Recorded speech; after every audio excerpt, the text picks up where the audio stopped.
शादी के ढोल, नगाड़ों की हल्की आवाज बैकग्राउंड में गूंज रही है और बच्चों के हंसने, भागने का शोर है। यह बात कुछ साल पुरानी है। गांव की गलियों में शादी की चहल पहल थी।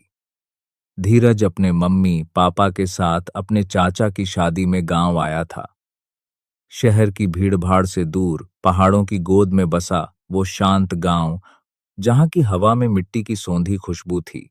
अचानक ठंडी हवा का एक तेज झोंका चलता है। धीरज के लिए यह सब जादू जैसा था। तभी घर की दादी ने बच्चों को डांटते हुए कहा, अरे ओ बच्चों, यहां भीड़ मत करो, जाओ कहीं बाहर जाकर खेलो, काम करने दो हमें। बच्चों की टोली खेलते खेलते गांव की सीमा से बाहर निकल गई। वहां एक विशाल पुराना बरगद का पेड़ खड़ा था, उसकी लटकती जटाएं और उस पर पड़ा एक पुराना झूला।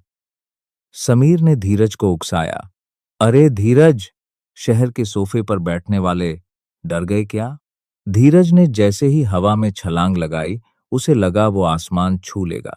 लेकिन तभी नीचे घाटी से आ रहे नगाड़ों की आवाज अचानक फीकी पड़ गई। झाड़ियों में एक खौफनाक सरसराहट हुई। अचानक सन्नाटा छा गया। सोनू, ओए लड़के, हट जा इस झूले से, उतर अभी। यह सोनू था, गांव का वो लड़का जिसे सब दिमागी तौर पर बीमार समझते थे। उसकी गर्जना सुनकर धीरज सहम गया और समीर के पीछे जा छिपा। पर बाकी बच्चे, वो डरने के बजाय हंसने लगे और बौढ़ा बौढ़ा चिल्लाते हुए उस पर पत्थर फेंकने लगे। लेकिन सोनू की आंखों में मजाक नहीं, एक गहरा डर था। उसने कांपते हुए हाथ से उस पेड़ की तरफ इशारा किया, सोनू, यहां से हट जाओ, भाग जाओ यहां से, वरना इस पेड़ का जिन्न तुम्हें भी मेरे जैसा बना देगा। वो अंदर बैठा है, देख रहा है सबको। अचानक तेज हवा चली और कौवे डरावनी आवाज में कांव कांव करने लगे। सोनू की यह बात धीरज के मन में घर कर चुकी थी। पर क्या सच में उस बरगद के पेड़ में कोई जिन्न था, या सोनू का वो श्राप धीरज की जिंदगी बदलने वाला था? पहाड़ों में शाम जरा जल्दी उतर आती है। रसोई में माँ और चाचियां काम में जुटी थीं। धीरज अपनी दादी की गोद में दुबक कर चाय की चुस्कियां ले रहा था। तभी उसकी नजर दूर बैठे सोनू पर पड़ी। सोनू, जो अपनी ही धुन में हंस रहा था। धीरज, दादी, देखो वो बौढ़ा, वो यहां क्यों आया है?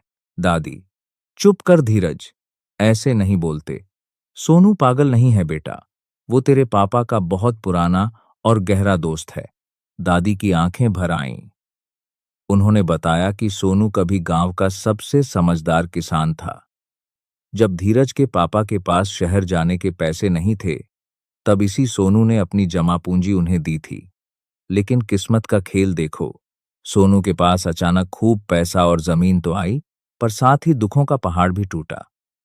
उसकी पत्नी और बेटी उसे छोड़कर हमेशा के लिए चले गए और सोनू अपनी सुध बुध खो बैठा। तभी पापा ने आवाज दी, धीरज बेटा, इधर आओ। धीरज ने देखा, उसके पापा और सोनू ऐसे बैठे थे जैसे दो सगे भाई हों। धीरज का मन भर आया। वो पास गया और सोनू चाचा के पैर छुए। सोनू चाचा, लो बेटा, बिस्कुट खाओ और सुनो, उस बरगद के पेड़ से दूर रहना, वो जिन्न का पेड़ है। सोनू चाचा, अरपंदू, सोनू चाचा।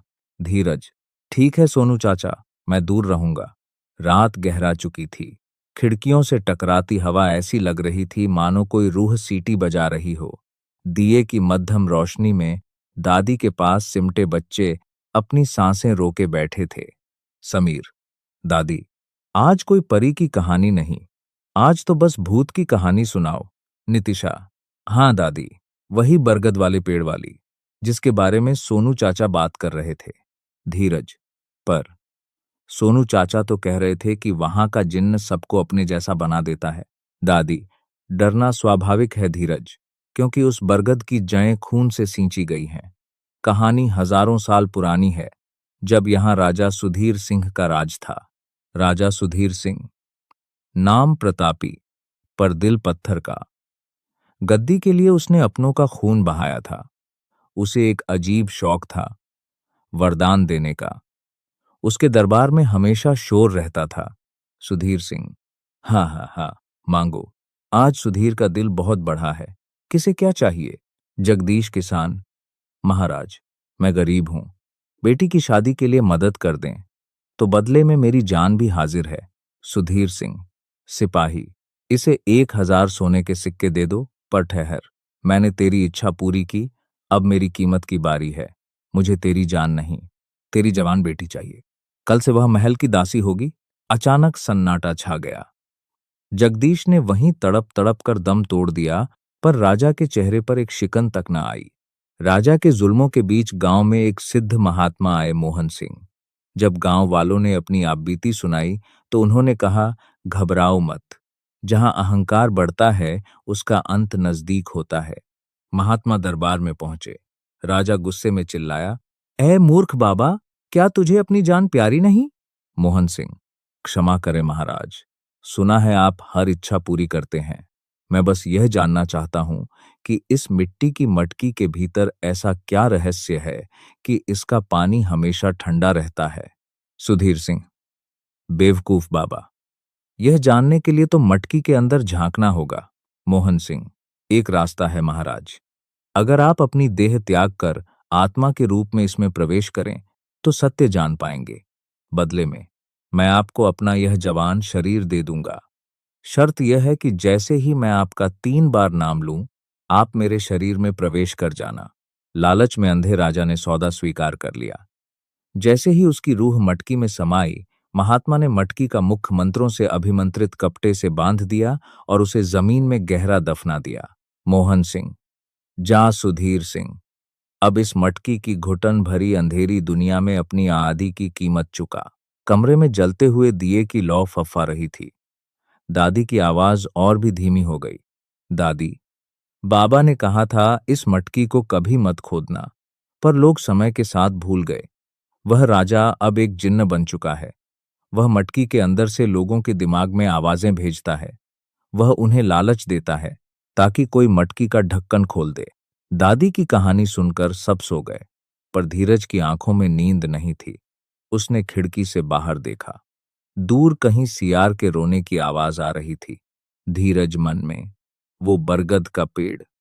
अंधेरे में ऐसा क्यों लग रहा है जैसे कोई मुझे बुला रहा हो? क्या सोनू चाचा ने भी उस रात कुछ मांगा था? अचानक खिड़की के शीशे पर उंगली रगड़ने की आवाज आई। ची! धीरज के शरीर में सिहरन दौड़ गई। उसने देखा, बरगद की एक लंबी टहनी उसकी खिड़की की ओर झुक रही थी और उस छांव में एक धुंधली सी आकृति खड़ी थी। धीरज, कौन है वहां? हवा में तैरती हुई एक दबी हुई भारी आवाज सिर्फ धीरज को सुनाई दी। धीरज, क्या तुम्हें अपनी साइकिल नहीं चाहिए? बस मटकी का ढक्कन हटा दो। क्या धीरज उस लालच में फंस जाएगा? क्या सोनू चाचा का रहस्य सामने आएगा? कहानी अभी खत्म नहीं हुई है।